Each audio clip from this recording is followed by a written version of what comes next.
Hello, hello, hello, and welcome back to Let's Talk.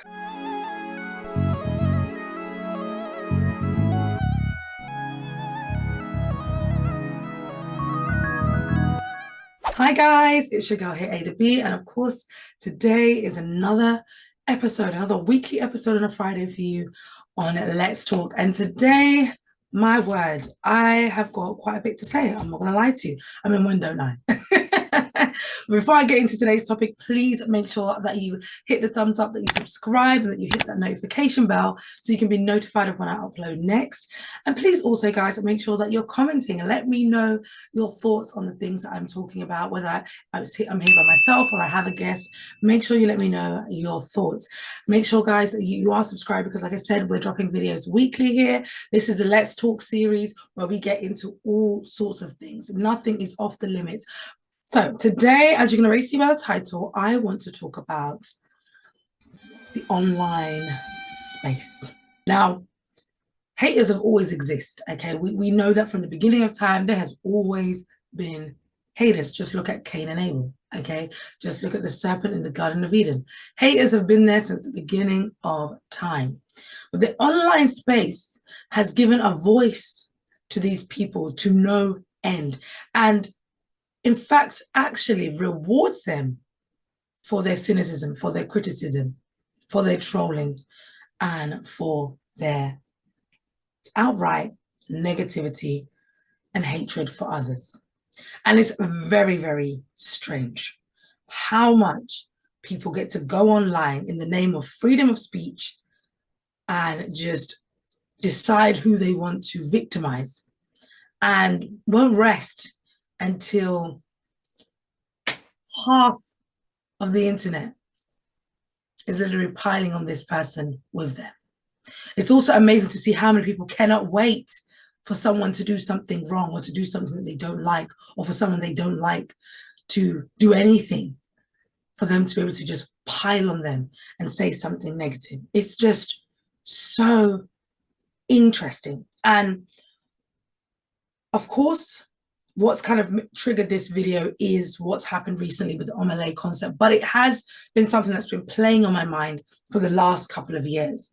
Just the rise of just, what began as quote unquote trolling is just outright bigotry, racism, sexism, and discrimination of all kinds, right? People love to just, there's this group of people that loves to run to the internet and just spew hatred of all kinds in all forms. And it's just insane to me. Now, there's a few different examples we can think of, right? One of them that came to mind actually like earlier this week, it just made me think of Michelle Williams from Destiny's Child. A couple of years ago, I don't know if people remember this. Now Michelle Williams gets a lot of love and she gets a lot of praise, and people really commend her. And I think it's mainly, if I'm being honest, because they've seen her with Beyonce. Like Beyonce has continued to maintain this very close relationship with Michelle and Kelly, and she's made it very public. And in more recent years, and I think that's what's triggered a lot of people to now start acknowledging how talented both Kelly and Michelle really are. On that show where she was trying to make like another girl group, you could see how easy it was for Kelly Rowland to make a song. And it almost just made you wonder what the dynamic was in the studio between her, Beyonce, and Michelle Williams, because it just came so natural to Kelly. She could hear a harmony anywhere. She could layer a song to no end. And I remember Tank even saying on an interview that he did, I think it was on the Drink Champs interview. And again, I'll try and insert that here as well.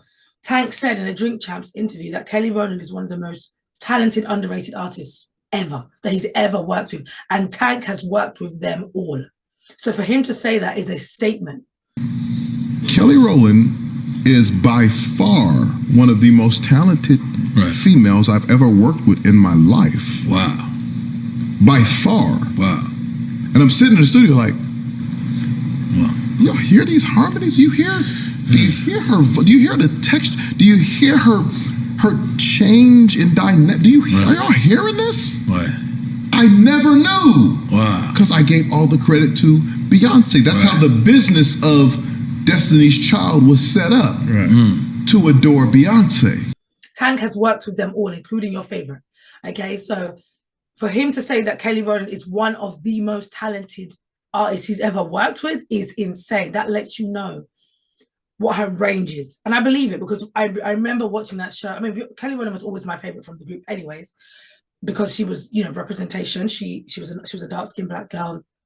She was slim with a little booty. She could sing. She was beautiful. So she was represented. So I felt seen in that girl group. I loved Beyonce as well, even then in the group, but Kelly Rowland was my girl. And so when I watched Destiny Fulfilled back then, I was like, oh, this woman is a beast. She's insane. Like her talent is insane. Like I could watch 10 seasons of this and not get bored. But unfortunately, you know, whenever it's anything black and positive, they don't want it. So it doesn't work. So anyways, Michelle Williams, going back to my point, Michelle Williams used to get a lot of hate. One, for being the skinniest girl in the girl group. Two, you know, because she wasn't a powerful singer like Beyonce or Kelly, that she didn't have that same kind of deep, husky, powerful voice. Her voice is a little bit more lighter and airy. And conventionally, she wasn't deemed as attractive as the other two. So she used to get a lot of stick online. But even before online became a thing, even in just like, you know, print media and press, she used to get it. And then when we came to the online world, it continued. But I really honestly think that in recent years, you know, she gave her life to Christ. She left her, I think it was her then fiance, or I can't remember, husband. I can't really remember why. And she just kind of went for a whole rebrand. You know, she really committed to her walk with Christ. She talked about openly about her depression. So was it like a perspective change? Definitely a perspective change. And then declaring no more depression. No more depression. I was tired of those pits. And again, just I think Beyonce embracing their relationship in a more public, because I don't doubt that they were friends all this time anyways, but because it's more visible now, I think that's also what's made people kind of say, oh, okay, maybe let's not, because there is such a reverence for Beyonce that people just feel like, oh, if Beyonce liked it, then we all have to love it. Again, and I will talk about that in another day. That's a topic I really want to get into. I'm trying to do a little bit more research because fandoms, standoms, they are a lot. But I want to talk about it because I think it's insane, the level of obsession people have with celebrities, period. I'm not saying you can't be a fan of someone's work. I'm not saying you can't love what they do. But the level to which people go to show how much they love a certain celebrity or whatever is just, yeah, it's not healthy, it's not normal. But topic for another day. So Michelle Williams is like one of the earlier examples that I can vividly remember because I was there, of trolling, online bullying, you know, sexism, you know, just constantly she was just, I don't know how she did it. She was just constantly the butt of jokes when it came to nobody wanted to be Michelle. Everybody wanted to be Beyonce, majority wanted to be Kelly, but nobody wanted to be Michelle. And that was a joke for years. And even other celebrities used to make that kind of joke, you know? So she really, really went through it. And then bringing it to more, you know, recent history, I was just thinking of Meg Thee Stallion. Now, I'm no Meg Thee Stallion fan. I'd never really, like, I was never, you know, somebody, like, even when I was listening to secular music, I can't say that I listened to Meg Thee Stallion and I was like, yes, this is my girl. I thought she was a pretty girl. I loved the fact that she was tall, she was thick. I loved all of that. So I was never a fan of her music, to be fair, but I thought she was a gorgeous girl. I liked her story. You know, it's a sad one, but I like the fact that, you know, she was able to turn something that was very tragic for her to something that, you know, has obviously cultivated her into, you know, a lifestyle many only could dream of. But when she came on the scene, she received a lot of hate. People didn't like her. People were constantly calling her a horse, which, I mean, she already called herself Meg Thee Stallion. So she already probably came into the industry knowing that being that she is so tall, people are going to have something to say. So she already kind of took ownership of that by giving herself that name. But, you know, people used to call her manly, you know, they used to say all types of things. And then slowly but surely over time, as, you know, her image became more hypersexualized, you know, she started getting into more industry relationships, started having affiliations with more, you know, A-list celebrities, you know, like Beyonce and Jay-Z. Then again, the narrative started changing. The PR was really PRing. Okay, but Meg Thee Stallion used to get a lot of hate. People used to come for her height all the time. Even Nicki Minaj recently, when they were having that little spat back and forth in, is it the beginning of February or end of January?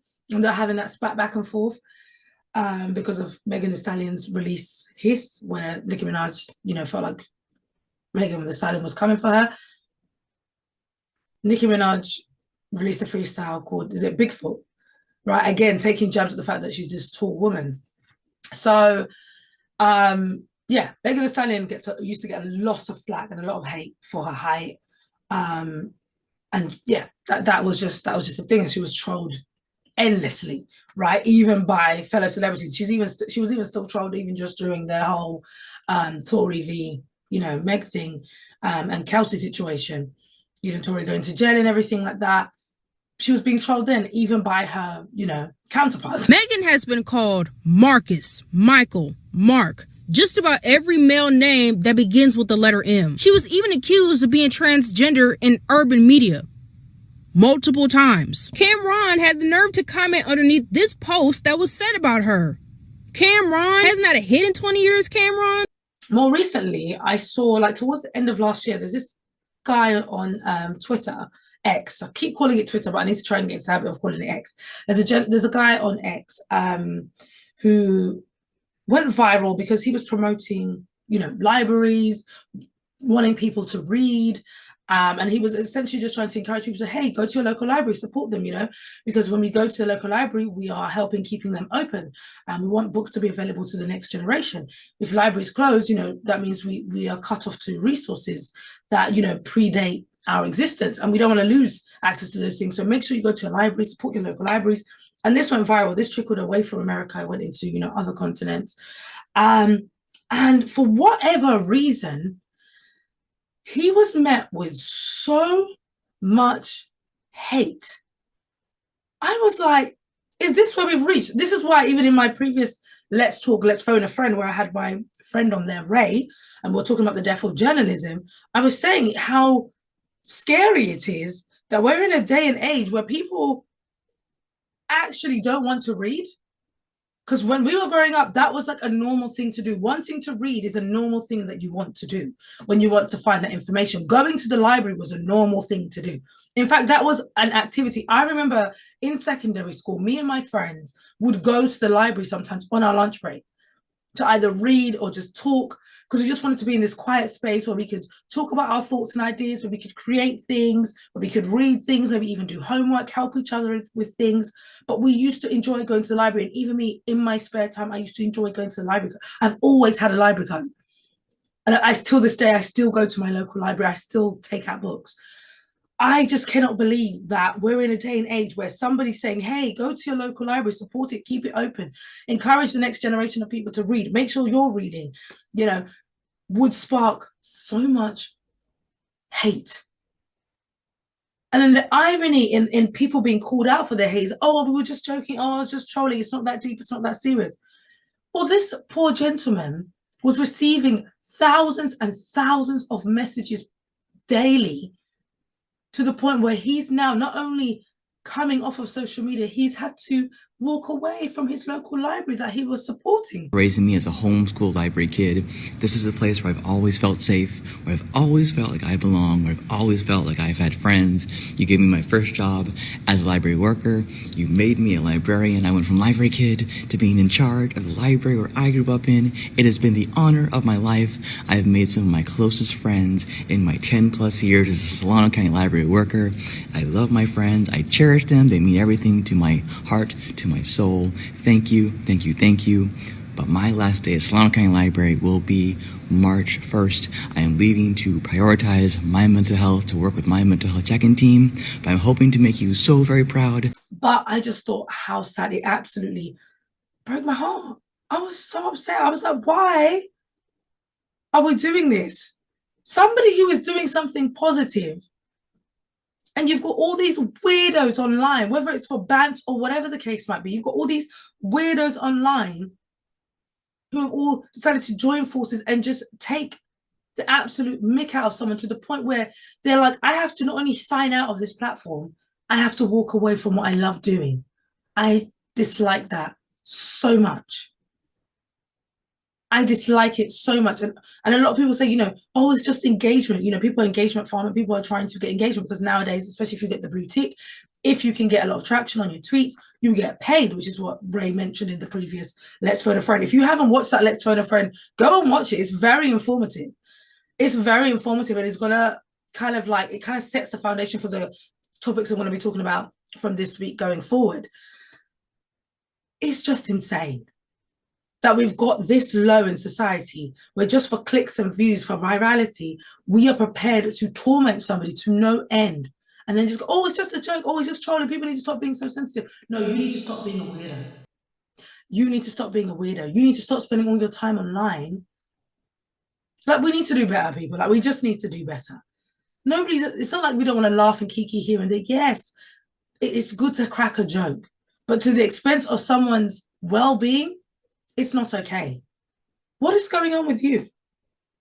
This is what I think in almost every video I've said, we need to really start checking in with ourselves. Please, let's start. What is possessing you to get online every day and just troll and just spew hatred? That poor gentleman who just loves reading so much, and he was just trying to encourage us all to be literate, because clearly that's one thing social media has shown us, is that many of us are not literate. Many of us don't know how to read and write. It's actually quite insane how many grown adults do not know how to read and write, do not have comprehension skills. It's concerning. It's not funny. It's not even cute. It's concerning. Please, I don't care how old you are. It is never too late to go back to school, to learn to read a book, to learn how to write, to know the difference between there, and there. Like, it's okay. There's no shame in that.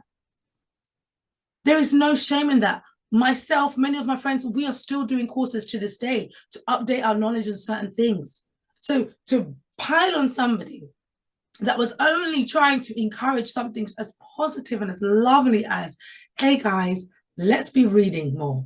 Let's support our local library so we can keep our resources, so we can be able to have this information available. Because I think people have become so reliant on the internet. And I don't think people realize how dangerous it is that you're so reliant on the internet. You need to go and touch grass. Get out into those concrete buildings and experience real life. Come offline. Come offline. Please, God help us. Then we get on to a more recent topic. And the reason why I'm talking about all these different variations of hate, and I'm going to bring them all together in a minute. Elsa Majimbo. Elsa Majimbo, we all know her throughout the pandemic. She was keeping us, her, Bowman, DeMarcus, and a few other content creators were literally keeping us sane. So many content creators were keeping us sane through the pandemic, and I'm so grateful for them. They're still hilarious to this day, and I love that for us. Elsa Majimbo, she was known for her little skits where she was, saying, she had little glasses on, like a little Spy Kids glasses on, and she'd be eating a packet of crisps, and she'll be saying something like, when I decide to be social, I just end up like, wow. Why did I do this to myself? What provoked me to come here? I'm not shy. I'm just wondering, who are these people? She was hilarious, right? She rose to fame. Cabby's another one who also rose from the pandemic, just doing, literally Mr. Bean content. And she rose to popularity. And obviously, as she rose to popularity, when we came out of the panini, opportunities were just flooding in for her. We loved that for her. We loved seeing this, sweet East African girl just rise to popularity by just being herself, right? We loved that for her. Now, she interacts with a very famous supermodel who has been in a lot of controversy literally my whole life. My whole life, Naomi Campbell has been in controversy. She's always been tied to something a bit sketchy, a bit dodgy. And if you know anything about me truly, you'll know how much I love models and I love video vixens. And I have a really exciting kind of series that I'm going to delve into very soon, so you can look out for that. I'm really excited to get into that. I'm going to show you guys some of the things I used to collect and do when I was growing up. Like, I was low-key kind of obsessed with models and video vixens in the like early 2000s era. Loved them, right? But there was a lot of shady things that used to go down, and I can't wait to talk about it. So just remember that. Anyway, so Elsa Majimbo connects with Naomi Campbell, and you know, from the outside looking in, excellent. This is like peak opportunities here. Naomi Campbell knows everybody who's anybody, okay, from royals to, you know, princes to everything, like to, you know, tycoons. Naomi Campbell is going to have a connection to these people. So if she likes you enough, she will put you in connection with these people. So they connect, and then their relationship just seems to kind of fade into obscurity quite shortly after. And so naturally, as people who are, you know, watching and following, you know, Elsa's journey, they're like, what's going on? Where is Naomi? So literally last week, Elsa jumped onto TikTok. I love her, but the way she be lathering them lotions and perfumes, I'm like, I hope that your skin is getting a deep, I mean, I'm sure her skin is getting a deep cleanse every night because her skin looks flawless. But it's just like, it's a lot of product to put into your skin. And I know me and my sensitive skin, you know, my skin wouldn't even, 5 minutes of that, my skin would be reacting. So shout out to her, she's got tougher skin than me, literally. But yeah, so that's kind of her shtick. Like she kind of just be lathering on lotions and, and perfumes as she's telling her story. And she told her story about Naomi Campbell and how Naomi Campbell essentially mistreated her during the time of their relationship and claimed to have made her. But we know that's not true because we literally watched her rise to fame and contributed to that. So, you know, in her clarifying that with some executives, Naomi Campbell Naomi Campbell took offense to that and started making it quite difficult for Elsa to move around and get things done. One of the things that, you know, Naomi Campbell mentioned to her during one of their trips together was, you know, to do a documentary about her life. And I think Naomi wanted to be the one to kind of, you know, produce it or direct it in some capacity. And Elsa was like, you know, not maybe really feeling that, understandably. She was like, my journey begins way before Naomi Campbell, and there's so many other things I would want to document, I think, from her family and things like that. But the amount of like pushback she received, even just trying to create that documentary and then putting it out, and thereafter when she would try to go to events and do other kind of networking and press things, it was obvious something was wrong. And I think it was when she met the ex chief director of Vogue, and he made a comment to her, then she realized, oh, this situation with Naomi is deep, like, because clearly I've offended her to a point where now she's actually blocking me from being able to do things. So she tried to reach out to Naomi. You know, bear in mind, this is a kid. She's 19, 20, 21. Naomi's in her 50s. Okay, so this is the power dynamics at play, the age difference, the understanding. Like Elsa's never been a celebrity before. It's not like her family comes from wealth. So this is all new territory to her. So she's just met with her idol, Naomi Campbell, and she thought, we're cool, there's an understanding, but clearly Naomi's taken it personally that she has done the documentary without her, and that, you know, she has refused to accept Naomi's claims of having made her. So that kind of started the downfall of their relationship. So Elsa was just explaining that through a series of TikTok, and allegedly she then comes out and says, you know, after taking them down, that Naomi basically was threatening her to release some text messages about some executives that wanted to sleep with Elsa. And Elsa was like, yeah, okay, I don't need her releasing those because I came to Naomi in confidence about that because I was scared. And if she releases those texts, it's going to ruin any other kind of relationship I might have. So clearly, whoever these men are, they are men in places that are prominent, and if those messages came out, it might just be the end of everything that she's just worked so hard to build. So understandably, she removed the videos, but what she did say in her tweets is that she stands on what she says. Oh my gosh, she stands on what she says on the videos. Now, of course, this arises a whole new discourse. Of course, you've got people that support her and that believe her, undoubtedly, mainly her fans, and other people who maybe do not like Naomi Campbell and have always felt like Naomi Campbell was a bit shady. But here comes the trolls and the haters, calling her ugly. I'm like, how did it become about her looks? This has got nothing to do with her look. First of all, Elsa is a beautiful, naturally beautiful girl. Okay, she is model material, 100%. She's got the figure, the face, for the runway, for editorial, absolutely. And she's got the personality. She's sweet, she's charming, you know, and she's funny.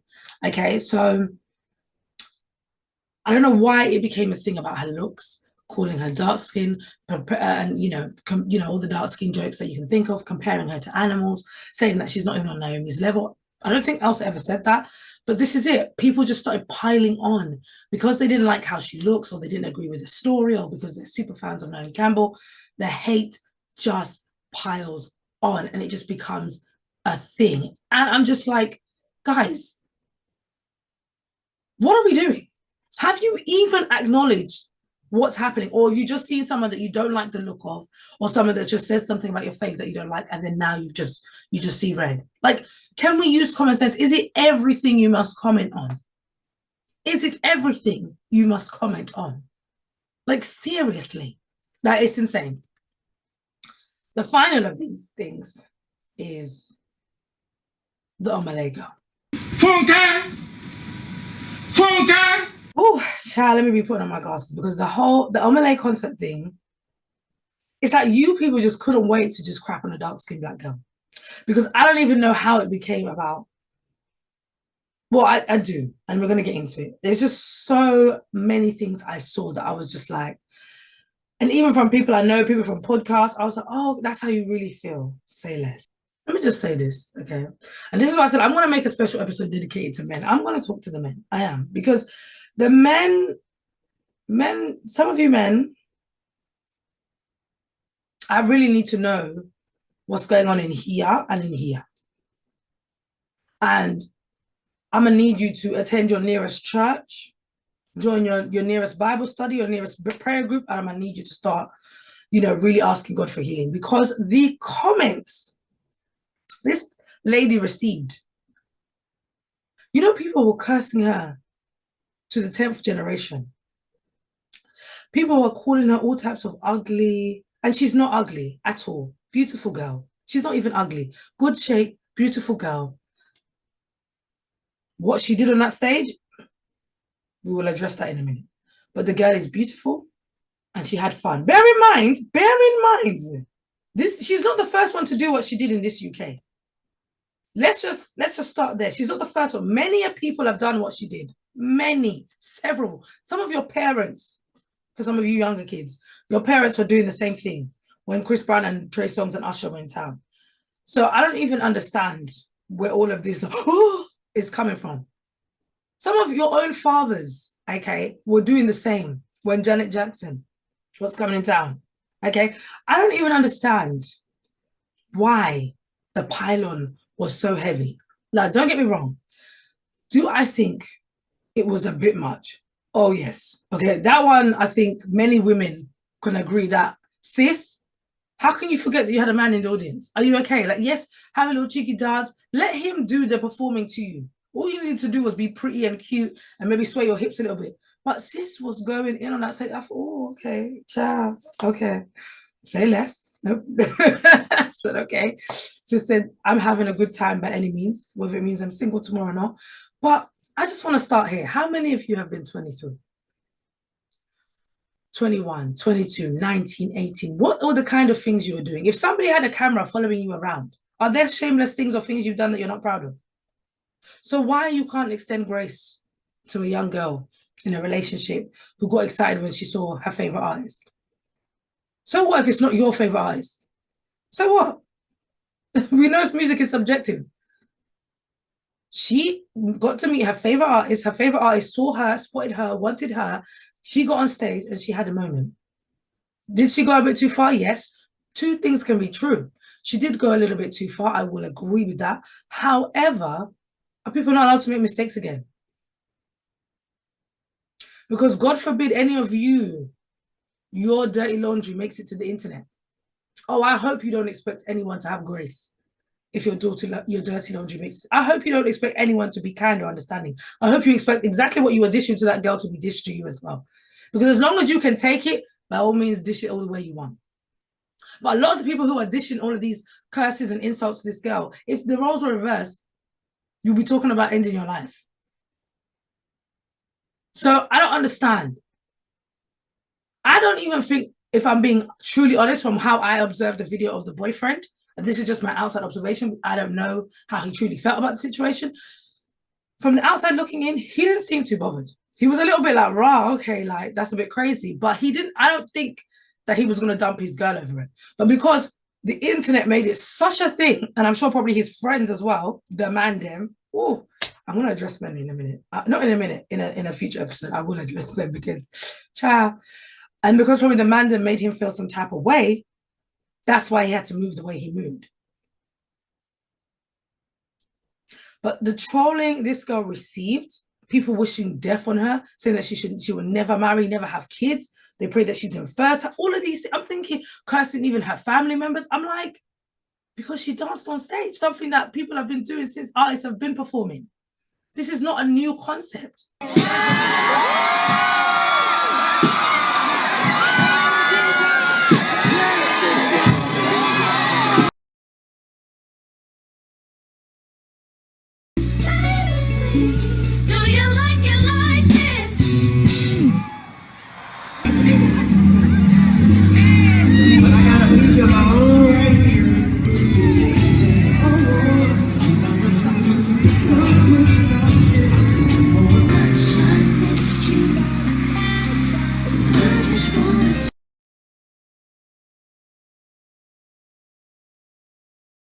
This is not a new concept at all. This has been done. But unfortunately for her, she was the one to be made an example of. Now, Kai Cenat, popular YouTuber, streamer, gamer, whatever,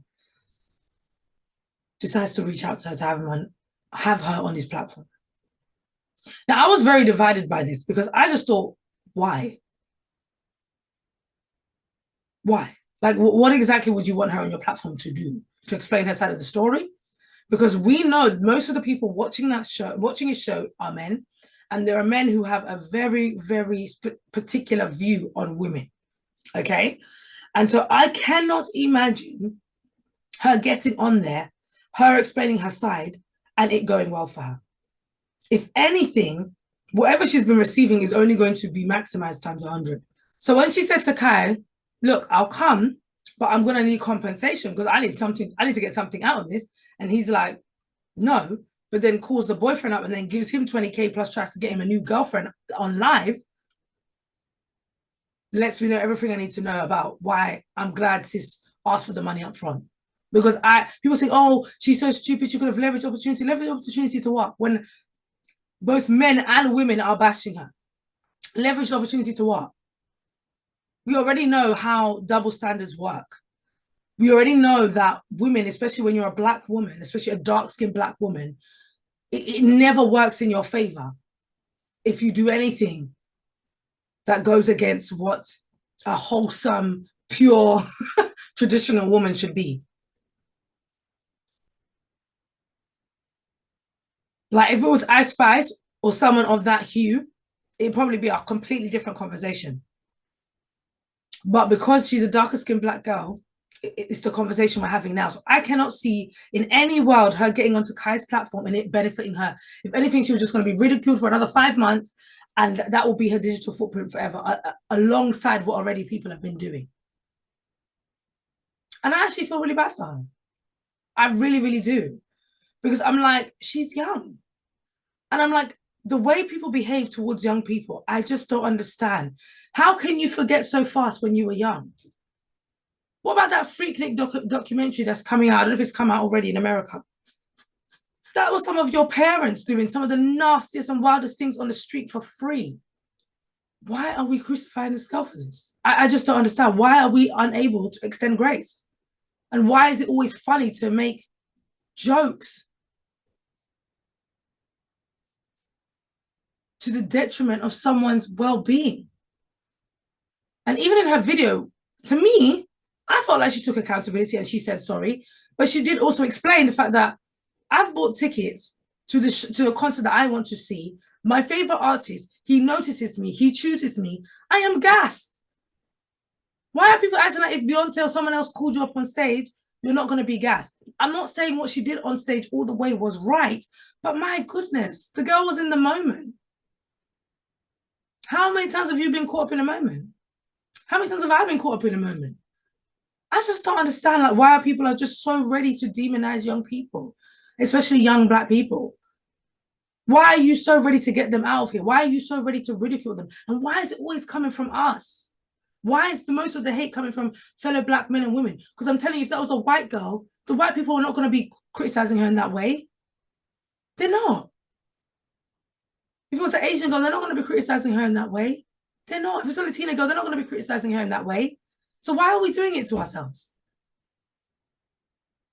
Like, I just don't understand. But this online space, X is the place. X is the place where hating someone takes you far. If you're a hater, you will go far on X. Like, you will succeed. Okay, we even saw, like, was it like last year or the year before, when some of Saucy Santana and Lil Nas X's tweets, when they were trolling like Blue Ivy online, right? And see where they are now. So we know now that people know there's a formula to, because everyone's trying to get their 30K followers, 100K followers. Everyone's trying to get their blue check mark. Everyone's trying to get their paid engagement. Everyone's trying to become an influencer of some kind of celebrity status so they can be in certain rooms and spaces. But why does your start have to be off the back of being a hater? Why can't it just be based off of the fact of who you are? Because if I'm being honest, if you need to go viral that much, if you need to make it that much to the point where you are prepared to crap on someone else, that tells me a lot about who you are. And then you shouldn't be surprised that when you make it, that you receive the same. And or it doesn't last. I would just love to reach a day where we can get back to there being a balance. Because at the moment, it doesn't feel like it's a balance. It just feels like this. Every day, there's somebody being crucified on the internet. Like, absolutely nailed to the wall, being lashed left and right. And people are just jumping on and laughing and, is this you? And memes and tweets and references and like, it's just like it's a never-ending pylon. And it just goes on and on and on and on and on. And I'm like, wow, where did we get here? I love Twitter. Okay, I'm just going to keep calling it Twitter. I'm not going to keep calling it X because it doesn't make sense. So how do you say you tweet? You know, like tweets. Yeah, I'm calling it Twitter. I love Twitter, right? I'm one of those people who was on Twitter from early. And I love Twitter because it was just a space where celebrities would really just get on and just say the most random stuff. I loved it. They would often tweet their live stream links so you can watch them live while they're doing various different bits. It was cool because it was free. It was when a lot of artists were on their come up. A lot of artists that are obviously now famous now. So it was a cool space. Yes, there was still trolling and all of that. There was Twitter After Dark. There was Twitter Jail. It was fun. Now it's just dark. Which is why I think a lot of people prefer TikTok, because TikTok, you get that nice, healthy balance. On Twitter now, it's just like everything is like this. And then also, once a tweet goes viral, there's all the ads and bots, and it just goes into another sphere. And you no longer can even follow the conversation because it's all just convoluted with, you know, people promoting vibrators and what. It's just straight, like, it's too much. The online hate, the way people behave online, I'm just sure the majority of you, if you were met face to face with these people, you would never speak the way you speak to them online. Because you'd be so shook. The other thing I don't like that people do is once the celebrity or the person replies to them, they then like, oh my gosh, I actually love you. Sorry, I didn't actually think you would see it. Oh my gosh, da-da-da-da. You couldn't have just tweeted something nice. But then again, we know that negativity loves negativity. And even sometimes, even though there can be 1,000 nice comments, there'll be the negative comment that most people would just focus on and highlight and emphasize or internalize. We're not saying don't have a laugh, don't have a moment, but the extent at which people go to criticize, it's like they're not happy to just say, oh, I didn't like that. They're like, I didn't like that, you fat, black, ugly, bitch, I hope your mum dies. You know you can be prosecuted for that. You couldn't just say, I don't like the song. Why are we being so extreme? You can't just say I don't like something anymore, or you just can't scroll past it if you don't like something anymore. Literally the saying, if you don't have nothing nice to say, Pim, keep quiet. Shh, silencio por favor. Why are we rushing to have something to say on everything? It's not everything you have to have something to say. It's actually not everything. There are things that you can just like have no opinion on. And even if you do, maybe just take it to your group chat. Maybe just tell your friend or your partner or your sibling, or just keep it in your mind. Write it in your diary, for goodness sake. You don't have to say it online. And then if something bad happens to that person, then you want to be like, oh my gosh, I can't believe they actually took their life. They were such a nice person. But these are the same people who are commenting, don't have profile pictures, and you dare say anything to them. Oh, how can you say that to me? I lost my leg, or I don't have a parent, or da-da-da. So then if you know that's your story, why are you online criticizing and making people's life miserable? Because yours is miserable, so everybody else should be miserable. No. Let us go back and do some introspection, please. Oh God, please. I'm praying for all of us because, child, it's not normal. It is not normal to sit online day after day, morning after morning, having something negative to say. So yeah, I don't know, guys. I just feel like it's a sad day when it's so important for you to go viral, for you to get clicks and views, for you to get paid engagement at the detriment of somebody's well-being. It's a sad day where we lose all sensitivity, understanding, and compassion for other people, especially when people are going through things in real time. You know, a lot of the times, information we get fed online, yes, a lot of it does come from oversharing, which I want to talk about in a minute, but a lot of it sometimes comes by way of somebody else sharing somebody's business. And unfortunately, that person then no longer has control over a very private or maybe what would have been a very enjoyable or sacred moment in their life, because it's now become internet fodder. It's now become internet discussion. It has now become an internet joke, an opportunity for people to bash or troll, or for people to weaponize their podcast mics to discuss on a topic for the next 6 weeks. Like, no one's saying being perfect, or we're not perfect, we're all humans. Do you get it? We're all going to make mistakes. We're all going to do things wrong from time to time. I've never claimed to be perfect in a day in my life, because I know that I'm not. However, I do want to be better. I do want to do better. I do want to be conscious of how I treat people. I don't want to be conscious of what I say to people and how people feel when they're around me. So I like to reflect. However,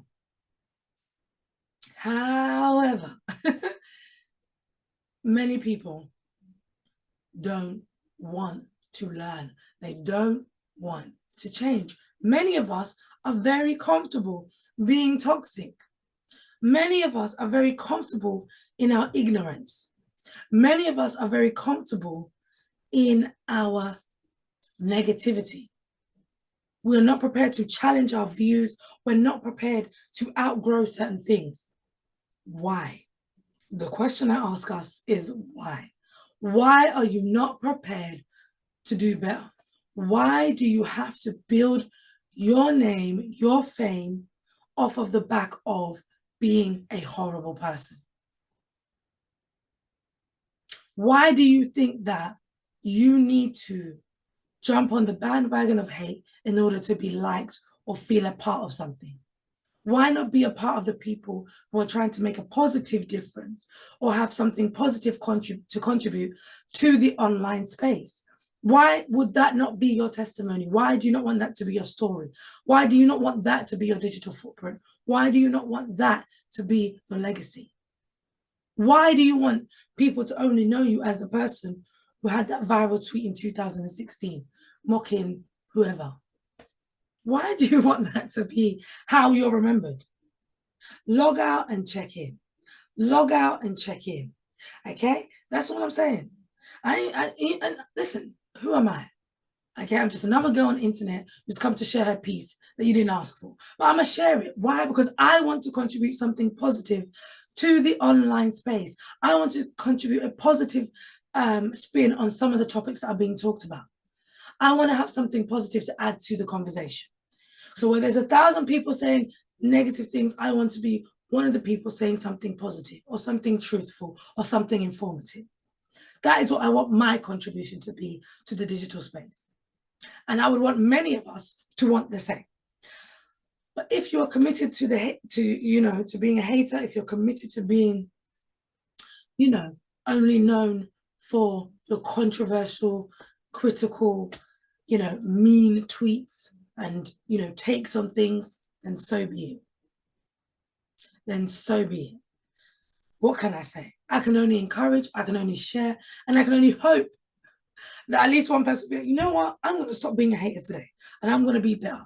I am going to be the version of me that I'm going to be proud of in 5 to 10 years to come. I'm going to start the work today. But yeah, I just don't like how the internet has made people so bold, even with the oversharing. And of course, I'm going to get into who the F did I marry? Ciao. I might have to put my glasses back on because who the F did I marry? I didn't watch it. I'm not going to lie to you. I was not going to sit down and watch 50 parts of a TikTok. However, I have watched at least 3 or 4 breakdowns of it. So I'm pretty much clued up in depth. So I'm pretty much clued up on what it talks about. And what I will say is, I don't like that we overshare. I have to be honest.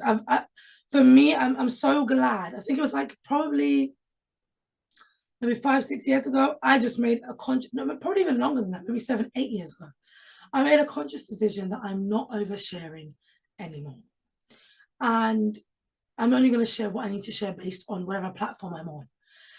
But I'm not going to overshare what I'm doing, where I'm at, achievements. I'm not sharing it. Like if you're in my real life, great, because you're going to get to experience those moments with me and we can celebrate or cry together. But online, you only need to know what you need to know. And I love that for me because it's given me peace over the last couple of years. I don't have to explain nothing, whatever, right? I don't like the oversharing. I'm not a fan. I don't think we need to know this much information about your life, okay?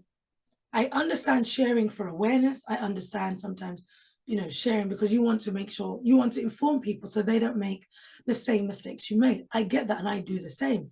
However, it's the level of detail that concerns me because a lot of the information people share, I'm like, it's very easy for someone to track your job, where you live, your kids, your parents, your national insurance number, your passport, or your social security. Like you make it so easy for people to scam you and rob you and or even harm you because you share just a little bit too much information. Even like sometimes when people do that thread about they will, every couple of months this thread will come up where people say you might be the youngest person, you might be the prettiest person or the most good-looking person, but your ID will always humble you. And people just post their full-on licenses on the internet. I'm like, full-on passports on the internet. I'm like, are you serious right now? You are literally posting such sacred, such sensitive information about you, your life, your identity on the internet. Do you not acknowledge or recognize that this will never go away? Like, I'm so freaking confused. Why would you share? I mean, if you're going to just share the photo, at least make sure everything else is absolutely blacked out. Because the only thing you need to prove is that your photo is just as gorgeous as you are in real life. That's it. If you want to partake in the trend. Why is all the numbers, your address, full name, middle name on there? Why is your passport number on the internet? This is not something that should be readily available information to anybody. I shouldn't see this information. So yeah, the oversharing on the internet, I think it's a bit crazy. But what I will say about that story is exactly what I always say. Desperation will put you in some crazy situations. You can have a desire for something, but when it becomes desperation, this is where you open yourself up to be taken advantage of. You open yourself up for the enemy to use your weaknesses against you. We have to be careful. We have to be careful about what kind of energy we put out, what kind of things we say about ourselves. We cannot be so desperate to the point that we allow ourselves to not just live with, but marry and be impregnated by a person that is like that. Legion is an appropriate name for that gentleman because he sounds demonic. He sounds terrifying. Someone who is talking to themselves every day. That is scary. Somebody who is claiming to have money and be able to pay your bills, but works as a forklift driver, is scary. Somebody who keeps on putting down or keeps on initiating offers on houses and then cannot follow through when they ask for proof of income is scary. We just got to be so careful. And don't forget that when you put these things on the internet, you can delete it, but trust and believe there's probably 100,000 people that have got that screen recorded on their phone for a lifetime. So before you rush to get online and say your two-piece, just say to yourself, if this comes back to me in 5-10 years from right now, am I going to be okay with whatever people have to say about it? If your answer is more than likely yes, go forth and prosper. But if you know there's a part of you that says, oh, maybe I don't want people to know this about me. Maybe I'm actually still I'm still not healed from this situation. Maybe I'm not over this. Then don't rush to put it out. There is something that's been weighing on me to share not weighing on me to share, but there's something I've been wanting to share for a very long time on the internet. But I am not ready to share it.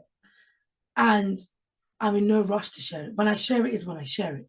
But I know it's something I definitely have to share, but I'm not ready to share it. And so I'm not prepared to. I've asked myself, if 5 months, 5 years from now, somebody comes back and says to me, or whatever, the comments, don't go in the way that I hope they would go, the conversation doesn't go in the way that I would hope it would go if I share it, am I prepared for that? I'm not. So that's why I haven't shared it. I know I want to, but I'm not in a rush. The day will come when I know when I share it, whatever comes of it, I'll be happy that I shared it, but I know that it will serve the purpose that it needs to serve, right? We don't need to be in a rush to be online 24/7 or to be seen or to be heard 24/7 to the point where we're sharing such intimate and intricate details of our lives. Let's just take time and think, why am I sharing this? What outcome am I hoping for? And am I prepared for the fact that there might be people that just won't like what I have to say or won't like me and how I look and might decide to make me the butt of their jokes? Am I prepared to be viral? I remember I shared one story. This is why I haven't even shared the second story that I want to share. I shared one story, I think a year or two ago on my TikTok, and it kind of went semi-viral, right? And I talked about how I was followed. And this is one of the mildest stories of me being followed or harassed by men, right? One of my mildest stories. And I decided to share it because I wanted to raise a different conversation about self-defense. What are women allowed to do in self-defense? Because I have heard of cases of women self-defending themselves and actually being given prison time.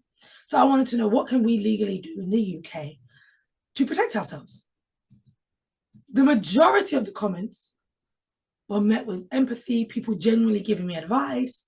And it started a conversation people were discussing amongst themselves, based on where they live in the world, how they can defend themselves. And I love that because that's the discourse I wanted to happen. And also I got my answers. So I was happy. Then came the trolls. Oh, you should have just done this. You see, women always putting themselves in these situations. And it just went on, and it became 2 comments, 3 comments, 10 comments of people literally just telling me it's my fault. When it's clear as day to anybody with sense that all I did was try to walk to my car. Yesterday I was in a situation that genuinely had me thinking, what can women do legally to defend themselves or protect themselves if and when they feel they are in danger? So if you genuinely know the answer to that, please do DM me, and I'm also doing my homework as well. Yesterday I was out in a group. We split off to go to our cars. I went to the right. As I turned that right, I just started hearing loads of catcalling. And at first I was just ignore it. Like, the car is literally a 2-minute walk away. Just focus on that. I didn't have headphones in because I wanted to be obviously aware of my surroundings. So cool.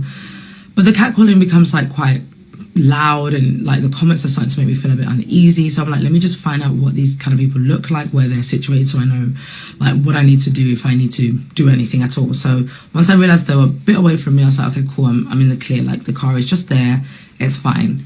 So I take the left to where my car is actually parked. Tell me why one of the guys pops up in front of me. And I'm like immediately shocked, of course, because I'm thinking, I just saw you there. How did you get here? Like I didn't hear your footsteps. I didn't feel like anybody was following behind me. So that was very creepy. And then I'm looking at him. I'm like, he's quite good looking. He's dressed well. And at this point, because he's trying to get my number and chat me up and whatever, he's communicating quite well. So I'm like, okay, like you clearly look like a normal person, but your behavior right now is very creepy. So I'm just telling him, no, not interested. No, thank you, etc., etc. As I'm saying that, like he's just not taking no for an answer. He's just giving me reason after reason for why I should just take his number, let him chat to me, let him take me out, all of this kind of stuff.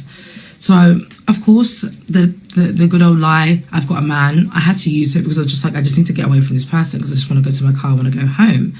So I say, my partner's in the car, and if he sees this interaction, you know, it's going to be a long day for everyone. I'm just not interested in having any drama. So, yeah. So he takes a step back, he looks at me almost like to gauge whether I'm being sincere or not. And I guess when he thinks I'm being truthful, then he's like, my social media? And I said, no, he left. I get into the car now. I've locked the door. I hear beeping, beeping, beeping. I'm like, what is going on? So I look and I see a guy on a motorcycle. I'm thinking, hold on, isn't that one of the guys that was catcalling with this guy who just tried to chat me up? So I'm like, no, I just need to get out of here. As I'm now facing my front to get out of here, tell me why the guy who just chatted me up is running towards the car. He plonks his body onto the car and he starts looking in the car like this and put literally his head on the driver's window. So like my face is here facing forward and his face is literally on the window there. And he's like, open the window, I just want to chat to you. Open the window, I just want to chat to you. And I'm like, absolutely not. Like, absolutely not. And I told him, you need to get off the car because I'm going to drive off. And if your body's still in the car and I drive off, then whatever happens to you, right? And he just started laughing. He was like, just open the car, stop being silly kind of vibe. And I was like, no, I'm being dead. I was like, get off the car because I'm about to drive off. And he just keeps laughing. So I just drove off and he kind of jolted back a little bit. But I was just thinking, what in the world was going on? Like, if I wasn't driving now, what would this situation be for me? Because I'd have nowhere to run to. And yet you will still have people justifying why the man behaved the way he behaved. When in reality, he just didn't even have to approach me. How about that? In reality, he just didn't even have to approach me. In reality, he could have just minded his business the same way I was minding mine. But no. So just from the back of that, I said, I'm not ready to put out this next one, because if they can blame me, okay, for that, for just trying to get to my car, I don't even want to know what they're going to say when I put out this story. I don't even want to know. But I know when the time comes, I will share it because it's something I definitely have to share. It's part of my testimony. It's part of everything. It's a big part of why I am the way I am today. It's a big part of, why I've even given my life to Christ. It's a big part of the way I'm even able to have such a positive outlook on life. So it's definitely something I want to share, but I know that I'm not ready. So this is the other thing. Just be mindful of what you're sharing and ask yourself, are you ready for it to go either way? Because you can't tell with the internet, because there are people, as I said earlier, that are just committed to not liking whatever you have to say, especially if you're a dark-skinned Black woman. They just want to hate on you. They just want to have something negative to say about you. There are people that are just miserable. They just want to log online and say, it's your fault, you're the problem, you're ugly, even if it's got nothing to do with what you've just said, they just want to get online and say something negative. So you have to be prepared to withstand that and not feed into that and not internalize it. And if you're prepared, by all means, keep sharing. But just still be careful, because this is how people have lost their jobs. Okay, people have shared things where literally within a week, they've lost their job because somebody has found out where they worked and, they've called in their job. Some people have lost their partners, been broken up with, marriages ruined, relationships ruined, families broken, because you're just on here just sharing. It's not everything you must share. Let's keep certain things private. But that is it for today's episode. I really hope you guys enjoyed this week's episode. Please make sure that you hit the thumbs up and that you subscribe and hit the notification bell to be notified of when I upload next. I hope you're really enjoying these series, guys. It's really, really fun to do these because, again, it gives us an opportunity to talk about various different things in a bit more depth. That's it for today's video. I've been your girl, A to B, and I'm signing out. Bye.